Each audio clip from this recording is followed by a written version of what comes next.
ప్రస్తుతం ఇరాన్ కు ప్రెసిడెంట్ గా మసూద్ పేష్కియన్ గారు ఉన్నారు. 2024లో ఈయన ఎన్నికయ్యారు. ఇరాన్ లోకల్ మీడియా ప్రకారం మసూద్ పేష్కియాన్ ఇరాన్ యొక్క ఎలైట్ సైన్యమైన ఇరాన్ రెవల్యూషనరీ గాడ్ కార్ప్స్ యొక్క చీఫ్ అయిన అహ్మద్ వాహిదీన్ ను తీవ్రంగా విమర్శిస్తున్నాడు. నా లాస్ట్ వీడియోలో నేను ఇరాన్ యొక్క naval chief Ahmad Vahidi Israel strikes లో చనిపోయారు అని చెప్పా కదా. ఇది wrong report. Actually wrong news ను రెఫర్ చేశాం. మేబీ సమ్ కన్ఫ్యూజన్ అనుకుంటా. మొన్న దాడుల్లో చనిపోయింది అహ్మద్ వహీదీ కాదు, ఐఆర్జీసీ నేవీ కమాండర్ అయిన అలీ రాజా తంగ్సిరీ చనిపోయాడు. ఈ యుద్ధంలో అపాయింట్ అయిన కొద్ది రోజుల్లోనే పెద్ద పెద్ద కమాండర్స్ ను ఇజ్రాయెల్ చంపుతోంది. కాబట్టి ఎవరు ఎప్పుడు అపాయింట్ అవుతున్నారు, ఎప్పుడు చచ్చిపోతున్నారు అనేది కన్ఫ్యూజన్ గా మారింది. లేటెస్ట్ వార్ అప్డేట్ ఏంటి అంటే ఇరాన్ ప్రభుత్వ నాయకులు ఇరాన్ ఆర్మీతో కొట్లాడుతున్నారంట. ఇంటర్నల్ కూ జరుగుతోంది. యుద్ధం స్టార్టింగ్ లో మసూద్ పేష్కియన్ గారు చాలా ఓకల్ గా ఉండేవారు, ఆర్మీతో బాగా కోఆర్డినేట్ చేసేవారు. బట్ ఇప్పుడు హ్యాపీగా లేరు. ఇంకొక 2 లేదా 3 వారాలు యుద్ధం కనుక కొనసాగితే ఇరాన్ యొక్క ఆర్థిక వ్యవస్థ పూర్తిగా పతనం అవుతుంది అని చెప్పి పేష్కియాన్ గారు హెచ్చరిస్తున్నారు. పేష్కియాన్ ఐఆర్జీసీ ఆర్మీ ముందు 3 పాయింట్స్ పెట్టారు. Point number 1, IRGC chief Ahmad Vahidi Iran president కంటే పవర్ఫుల్ అయ్యాడు. ప్రభుత్వాన్ని అడగకుండా సొంతంగా నిర్ణయాలు తీసుకుంటున్నాడు. సెకండ్ పాయింట్, తోటి ఇస్లామిక్ సున్నీ దేశాలపై నన్ను అడగకుండా దాడులు చేస్తున్నారు. మనం కనుక నేబర్స్ తో కొట్లాడితే ఫ్యూచర్ లో వాళ్ళు కోఆపరేట్ చేయరు అని పేష్కియాన్ అంటున్నారు. సున్నీ దేశాలు పూర్తిగా దూరం అవుతాయి. ఇది ఇరాన్ యొక్క ఆర్థిక వ్యవస్థకు మంచిది కాదు అని చెప్పి పేష్కియాన్ గారు అంటున్నారు. థర్డ్ పాయింట్, ఇరాన్ దేశ ప్రజల యొక్క ఆర్థిక లేదా సామాజిక బాధ్యత నాది, బట్ నాకే పవర్ లేదు అని బాధపడుతున్నారు. యుద్ధాన్ని ఆపి డైలాగ్ వైపు అంటే శాంతి చర్చల వైపు అడుగులు వేయాలి. ఇంకా ఎన్ని రోజులు యుద్ధం చేస్తూ ఉంటారు? ఐడియాలజీ కంటే ప్రోగ్రెస్ చాలా ముఖ్యమని పేష్కియాన్ గారు అంటున్నారు. IRGC chief Ahmad Vahidi Iran ఆర్థిక వ్యవస్థకు కారణం మేము కాదు, మసూద్ పేష్కియాన్ అని చెప్పి బ్లేమ్ మొత్తాన్ని ప్రెసిడెంట్ పై వేశాడు. పేష్కియాన్ స్ట్రక్చరల్ రిఫార్మ్స్ తీసుకురావడంలో ఫెయిల్ అయ్యాడు, ఆర్థిక సంస్కరణలు తీసుకురావడంలో ఫెయిల్ అయ్యాడు అంటున్నాడు. ఎప్పుడూ పేష్కియాన్ ఇజ్రాయెల్ యుఎస్ఏ పట్ల సాఫ్ట్ గానే ఉంటాడు. ఎప్పుడు చూసినా డిప్లొమసీని అంటూ ఉంటాడు. మనం చాలా స్ట్రాంగ్ గా రిప్లై ఇవ్వాలి అని ఐఆర్జీసీ చీఫ్ విమర్శిస్తున్నాడు.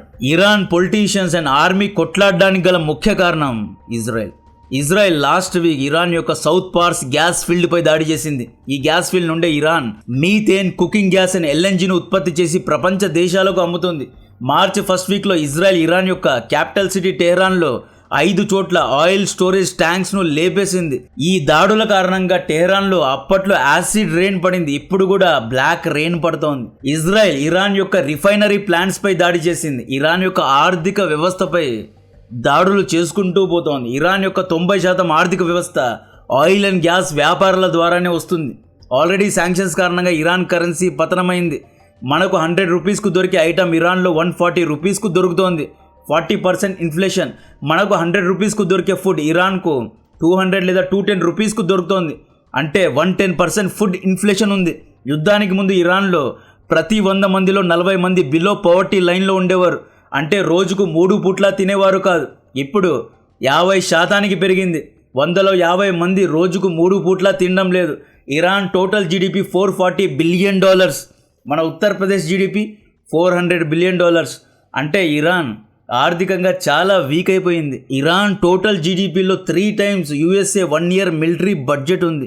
ఇరాన్లో ప్రతి 100 మంది ఉద్యోగుల్లో 10 మంది ఉద్యోగాలు కోల్పోతున్నారు. ప్రతి 100 మంది పిల్లల్లో 57 మంది మాల్ న్యూట్రిషన్ ప్రాబ్లమ్స్ ను ఫేస్ చేస్తున్నారు. ప్రస్తుతం ఇరాన్ ఖజానాలో $20 బిలియన్ అంటే 1,60,000 కోట్లు మాత్రమే ఉన్నాయి.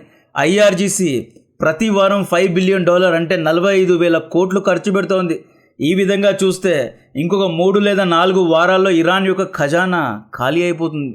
బ్లాక్ మార్కెట్లో ఆయిల్ అండ్ గ్యాస్ను ఇప్పటి వరకు ఇరాన్ అమ్మేది, బట్ యుద్ధం కారణంగా ఇవి కూడా ఆగిపోయాయి. Donald Trump Iran and Venezuela యొక్క ఇల్లీగల్ వ్యాజల్స్ను అంటే షిప్స్ను సీజ్ చేశాడు. ఇరాన్ చైనాకు ఆయిల్ అమ్మితే కొంత డబ్బు వచ్చేది, బట్ చైనా యుద్ధం కాబట్టి ఆయిల్ కొంటోంది, బదులుగా డ్రోన్స్ అండ్ మిజైల్స్ లేదా మిజైల్ యొక్క ఫ్యూల్ను సప్లై చేస్తోంది. వీటన్నిటి యొక్క అమాల్గమేషన్లో యాజ్ ఏ ప్రెసిడెంట్గా యుద్ధాన్ని అవాయిడ్ చేయండి, డిప్లొమసీ చేద్దామని కన్సర్న్ను రేస్ చేస్తున్నారు మసూద్ పేష్కియాన్ గారు. పేష్కియాన్ గారి ప్రకారం యుఎస్ఏతో చర్చలు చేసి గుడ్ టర్మ్స్లో యుద్ధాన్ని ఎండ్ చేద్దాము, యుఎస్ఏపై డిమాండ్స్ పెట్టి నష్టపరిహారాలను చెల్లించుకొని తమపై ఉన్న శాంక్షన్స్ను ఎత్తివేసేలా చేసుకుందాము, హ్యాపీగా బ్రతుకుదాము అని పేష్కియాన్ అంటున్నారు. ఇరాన్ ముల్లాలు నో అంటున్నారు. ఇరాన్ సుప్రీం ముస్తాబా ఖమేనీ ఎక్కడున్నాడో తెలియదు. మేబీ మాస్కోలో చికిత్స పొందుతూ ఉన్నాడా, లేదా అసాద్తో పాటు రష్యాలో ఉన్నాడా అనేది మనకు తెలియదు. ముస్తాబా యుఎస్ఏను పతనం చేస్తా అని చెప్పి ప్రతిజ్ఞలు చేస్తున్నాడు. మసూద్ పేష్కియాన్ చదువుకున్నవారు. ఈయనేమంటారు అంటే ఆవేశపూరిత స్లోగన్స్ లేదా తీవ్రమైన ఇస్లామిక్ సిద్ధాంతాల వల్ల ప్రజల బ్రతుకులు బాగుపడవు అనేది పేష్కియాన్ గారి ఐడియాలజీ. మార్చ్ ఫస్ట్ వీక్ నుండి ఇరాన్లో ఇంటర్నెట్ కట్ చేశారు. ఇంటర్నెట్ ఆన్ చేస్తే అక్కడి పరిస్థితులు ఏంటి అనేది మనకు తెలుస్తాయి. మార్చ్ సెకండ్ వీక్ నుండి పేష్కియాన్ గారు గల్ఫ్ దేశాలపై దాడులు చేయడం కరెక్ట్ కాదు అని చెబుతూనే ఉన్నారు. ఐఆర్జీసీ కువైట్, బెహ్రీన్ పై ప్రతి రాత్రి దాడులు చేస్తూనే ఉంది. నిన్న అబుదాబిలో ఒక భారతీయుడు మిజైల్ ఇంటర్సెప్షన్ ఒక డెబ్రీస్ పడడం వల్ల చచ్చిపోయాడు. కువైట్ యొక్క వాటర్ డీసాలినేషన్ ప్లాంట్ పై దాడి చేశారు. అత్తారింటికి వచ్చి వెళ్ళినట్లు కువైట్ ఎయిర్పోర్ట్లో షాహెడ్ డ్రోన్స్ ప్రతి రాత్రి దాడి చేస్తూనే ఉంటాయి. దుబాయ్, అబుదాబి, ఒమాన్ ఇలా అన్ని గల్ఫ్ దేశాలపై దాడులు చేస్తూనే ఉన్నారు. బెహ్రీన్లో ఉన్న యుఎస్ఏ 5th ఫ్లీట్ పై, మనామాపై ప్రతి రాత్రి ఇరాన్ దాడులు చేస్తూనే ఉంది. సో ఈ విధంగా పేష్కియాన్ అండ్ ఇరాన్ యొక్క ఐఆర్జీసీ మధ్య గొడవలు జరుగుతున్నాయి. వీటన్నిటికీ కారణం డే 1 నుండి ఇజ్రాయెల్ ఇరాన్ యొక్క ఆర్థిక వ్యవస్థను దెబ్బతీస్తూనే ఉంది. Oil and gas plants, refineries, gas plants, oil storage plants, ఈ విధంగా అండ్ రాజకీయ నిర్ణయాలు తీసుకునే వారిని చంపుతోంది. అలీ ఖమేనీని ఫస్ట్ చంపారు, ఆ తర్వాత ఐఆర్జీసీ హెడ్స్ అందరినీ చంపేశారు. అలీ లరిజానీ మధ్యలో ఐఆర్జీసీ, ముస్తాబా ఖమేనీ, పేష్కియాన్ మధ్య మంచిగా కోఆర్డినేట్ చేసేవారు. Ali Larijani actually national security adviser, diplomat and చాలా చదువుకున్నవాడు.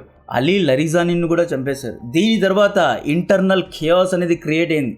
పాలసీ డిసిషన్స్ ఎవరూ తీసుకునేవారు లేరు. యుద్ధాన్ని ఎప్పుడు ఆపుతారు అనేది ఎవరికీ తెలియదు. ముస్తాబా ఖమేనీ ఒక డిసిషన్ తీసుకుంటే ఐఆర్జీసీ ఇంకొక డిసిషన్ తీసుకుంటుంది. ఈ డిసిషన్స్ పేష్కియాన్కు అడగకుండా, కన్సల్ట్ అవ్వకుండానే తీసుకుంటున్నారు. కువైట్పై దాడి చేయాలి అంటే ఫస్ట్ ప్రెసిడెంట్ యొక్క పర్మిషన్ ఉండాలి కదా, ఏమీ లేదు. అందరినీ బైపాస్ చేసి ఐఆర్జీసీ మొత్తం కంట్రోల్ తీసుకుంది.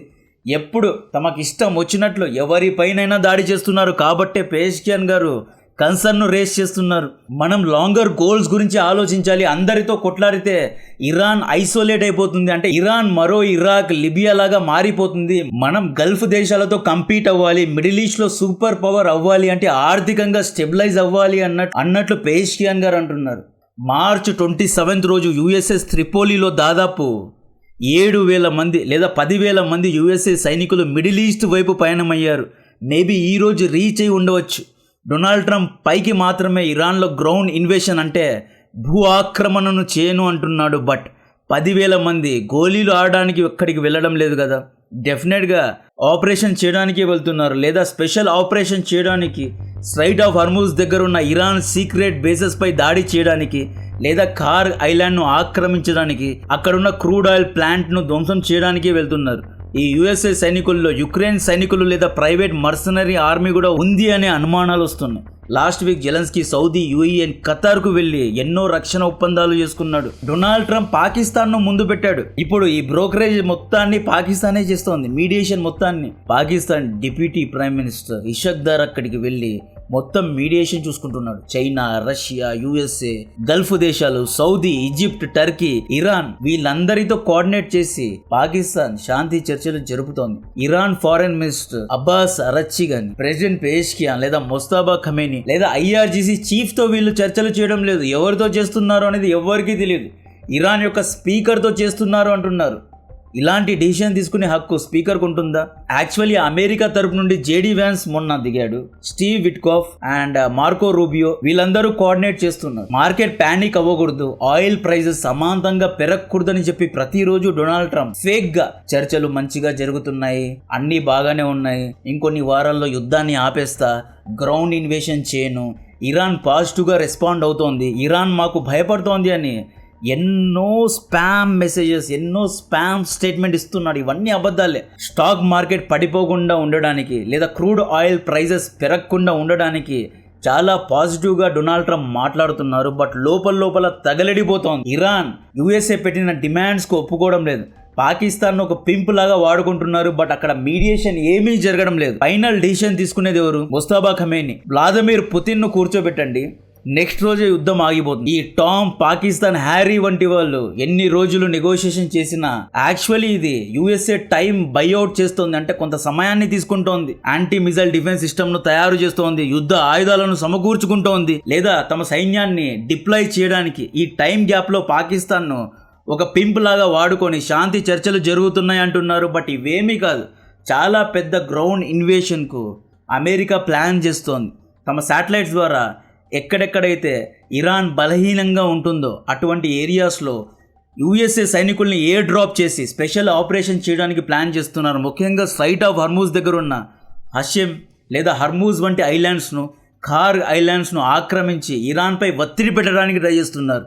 మిడిల్ ఈస్ట్లో 10,000 మంది యూఎస్ఏ సైనికుల్ని దించి ఇరాన్ పీక పట్టుకొని మా దగ్గర ఇంతమంది సైనికులు ఉన్నారు, ఇంకొక 20,000 మందిని దింపుతాము, స్ట్రైట్ ఆఫ్ హర్మూజ్ను క్లోజ్ చేయి, యుద్ధాన్ని ఆపై అన్నట్లు బెదిరించడానికి ఈ స్ట్రాటజీస్ అన్నీ వేస్తున్నారు. ఈరోజు సోషల్ పోస్ట్లో డొనాల్డ్ ట్రంప్ ఏమంటాడో తెలుసా? Great progress has been made but అంటే శాంతి చర్చలు సాఫీగా జరుగుతున్నాయి, చాలా ప్రోగ్రెస్ జరిగింది, బట్ స్ట్రైట్ ఆఫ్ హర్మూజ్ను బిజినెసెస్ను ఓపెన్ చేయలేదు అంటే, ఫారెన్ షిప్స్ను అలో చేయలేదు అంటే, we will conclude our lovely stay అంటే మిడిల్ ఈస్ట్లో ఇంకా ఉంటాము. ఇరాన్ యొక్క ఎనర్జీ సైట్స్ పై, ఎలక్ట్రిక్ జనరేటింగ్ ప్లాంట్స్ పై అంటే బుషేర్ పవర్ ప్లాంట్స్ పై, కార్గ్ ఐలాండ్ పై లేదా ఆయిల్ అండ్ గ్యాస్ ప్లాంట్స్ పై దాడి చేస్తాము అన్నట్లు బెదిరిస్తున్నారు. పాకిస్తాన్ బ్రోకరేజ్ లో అంటే ఆ బ్రోకర్ పాకిస్తాన్ మీడియేషన్ చేస్తోంది కదా, చర్చలు జరుగుతున్నాయని నువ్వే చెప్తున్నావు, గ్రేట్ ప్రోగ్రెస్ మేడ్ అంటున్నావు కదా. శాంతి చర్చల మధ్యలో ఎవడైనా ఇలాంటి వార్నింగ్ ఇస్తే ఎవడైనా చర్చలు చేయడానికి ఇష్టపడతాడా? లేదా యూఎస్ఏ టర్మ్స్ ను ఒప్పుకోవడానికి ఇష్టపడతాడా? ఈ రోజు మండే కదా వార్నింగ్ ఇచ్చాడు, రేపు ఇంకొక వార్నింగ్ ఇస్తాడు. ఫ్రైడే రోజు ఇరాన్లో గ్రౌండ్ ఇన్వేషన్ జరుగుతుంది లేదా కార్గ్ ఐలాండ్ పై దాడి చేస్తామని వార్నింగ్ ఇస్తాడు. ఫ్రైడే ఈవినింగ్ ఎటువంటి దాడి లేదు, ఇంకొక 10 days టైం కావాలి అంటాడు. ఆ గ్యాప్ లో ఫ్యూచర్స్ లో ఎంతో డబ్బును ఆర్జిస్తాడు. క్రేజీ గేమ్ ఆడుతున్నాడు. ఇక్కడ గేమ్ చూడండి.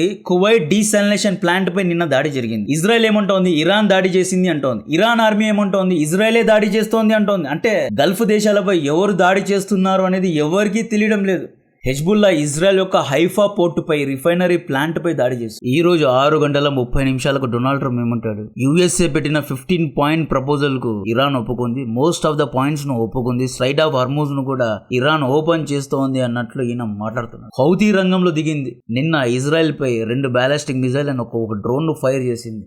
హౌతీ ఏమంటోంది అంటే యుద్ధం కనుక ఇలాగే ఎస్కలేట్ అయితే రెడ్ సీను క్లోజ్ చేస్తామంటోంది. రెడ్ సీ గుండా దాదాపు 70% వ్యాపారాలు జరుగుతాయి. రెడ్ సీ కనుక క్లోజ్ అయితే భారత్ షట్ డౌన్ అవ్వాల్సింది. భారత్ రెడ్ సీ గుండా దాదాపు 30 to 40% crude oil and gas ను ఇంపోర్ట్ చేసుకుంటుంటుంది. ఇక్కడ నుండే భారత్ ఎన్నో ఎక్స్పోర్ట్స్ చేస్తుంటుంది. యూరోప్ అండ్ ఇండియా మధ్య జరిగే దాదాపు $80 billion వ్యాపారం ఈ దారి గుండా, రెడ్ సీ, సూయజ్ కెనాల్ దారి గుండానే వెళ్తుంది. ఇప్పుడు హౌతీ దీన్ని క్లోజ్ చేసింది అనుకోండి, చాలా పెద్ద ప్రమాదం. ఇండియన్ నేవీ రంగంలో దిగాల్సి వస్తుంది. రెడ్ సీలో పాట్రోలింగ్ చేయాల్సి వస్తుంది. బ్రేకింగ్ న్యూస్ ఏంటి అంటే USA navy seals and army rangers ను మిడిల్ ఈస్ట్ లో డిప్లాయ్ చేశారంట.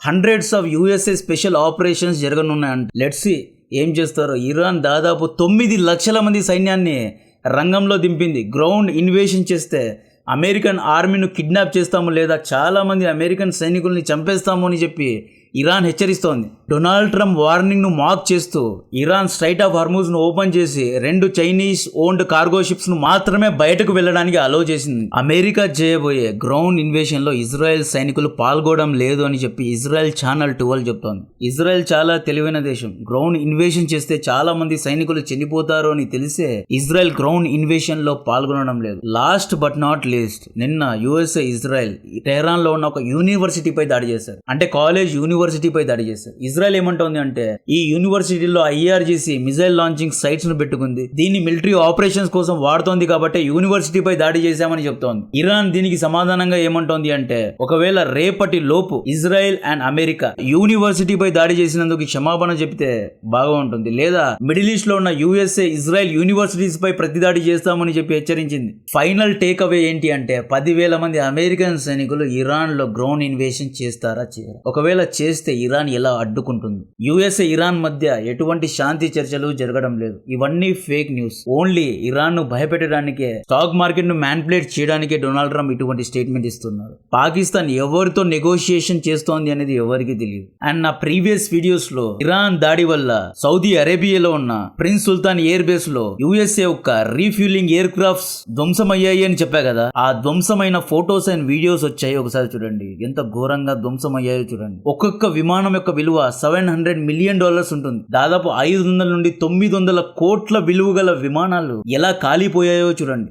కాంటెంట్ నచ్చితే వీడియోను లైక్ చేయండి, ఛానల్ ను సబ్స్క్రైబ్ చేసి అందరికీ షేర్ చేయండి. జై హింద్.